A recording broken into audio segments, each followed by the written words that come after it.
نحمده ونصلي ونسلم علی رسولہ الکریم بسم اللہ الرحمن الرحیم۔ آج میں آپ حضرات کے سامنے جو کہ سونے کی سنتیں ہیں وہ آپ کے سامنے پیش کر دوں گا، جو کہ انسان سب سے پہلے سوتا ہے کس جگہ پر سونا چاہیے۔ جس جگہ پر انسان سوئے وہ پاک صاف جگہ ہونی چاہیے،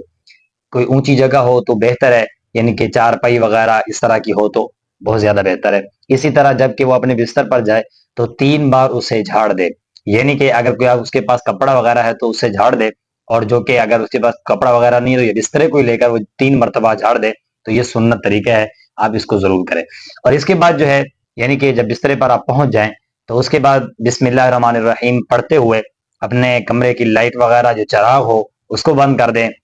اور اپنے ساتھ پانی رکھیں، اور اسی طرح جو ہے اگر آپ کے کوئی فالتو برتن وغیرہ اس طرح کی چیزیں پڑیں تو ان کو آپ ڈھانک دیں۔ تو اسی طرح جو ہے کمرے کا دروازہ وغیرہ بھی آپ بند کر سکتے ہیں، یہ سنت طریقہ ہے۔ اور اسی طرح جو ہے سوتے وقت آنکھ کے اندر 3 مرتبہ جو ہے سرما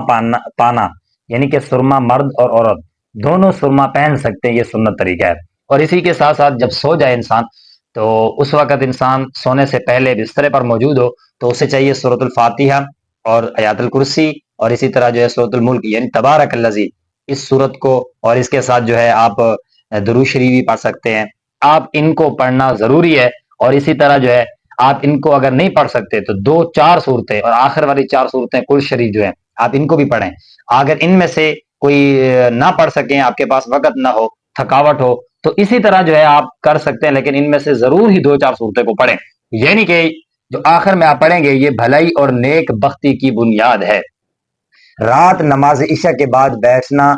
فضول قصے کہانیاں اس کی ممانعت حدیث پاک میں بیان فرمائے گی، یعنی اس سے منع کیا گیا ہے۔ اگر کوئی دین کے معاملے میں بیٹھتا ہے، دین سیکھنے کے لیے، اپنی اصلاح کے لیے بیٹھتا ہے، یا کوئی معاش کا ذریعہ کمانے کے لیے اپنے بچوں کی خاطر تو مزدوری وغیرہ کرتا ہے، اس کے لیے جائز ہے، وہ جا سکتا ہے۔ سونے وقت آپ یوں کر سکتے ہیں کہ جس وقت آپ سو جائیں، سونے سے پہلے جو ہے سوتے وقت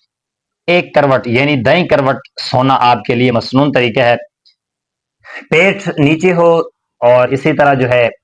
سینہ جو آپ کا زمین پر لگا ہو تو وہ پیٹ جو ہے وہ آپ کا آسمان کی طرف ہو، اسے بھی منع کیا گیا، اس طرح نہیں سونا چاہیے۔ اور اسی طرح جب آپ بسترے پر پہنچے یہ دعا پڑھیں، اللہم بسمک اموت و احیا، اور اسی کے ساتھ سونے 3 مرتبہ یہ دعا پڑھ لیں، استغفر اللہ الذی لا الہ الا هو الحی القیوم واتوب الیہ۔ اور آخری بات جو ہے اگر خواب کے اندر اگر آپ کو رات کو کوئی خواب آئے یا اس طرح کا ڈرونا خواب آئے اور آپ کی آنکھ کھل جائے تو جیسے ہی آپ کی آنکھ آپ کی جو ہے کھلے تو آپ نے بائیں طرف ہو کر کے 3 مرتبہ جو ہے تھوک دینا ہے، اور تھوک کر کے اعوذ باللہ من الشیطان الرجیم اس کو 3 مرتبہ آپ نے پڑھ لینا ہے، اور کروٹ بدل کر کے آپ نے سو جانا ہے۔ یہ مسنون اور سنت طریقہ تھا جو میں نے آپ حضرات کے سامنے شیئر کر دی ہے۔ اگر آپ اس کو یاد کر لیں گے تو بہت اچھی بات ہے، اگر آپ میری ویڈیو کو اسی کو بار بار سنیں گے تو انشاءاللہ تعالیٰ آپ کو یاد ہو جائے گی، تو آپ اس کو یاد کر لیں تو آپ کے لیے بہت فائدہ مند رہے گی۔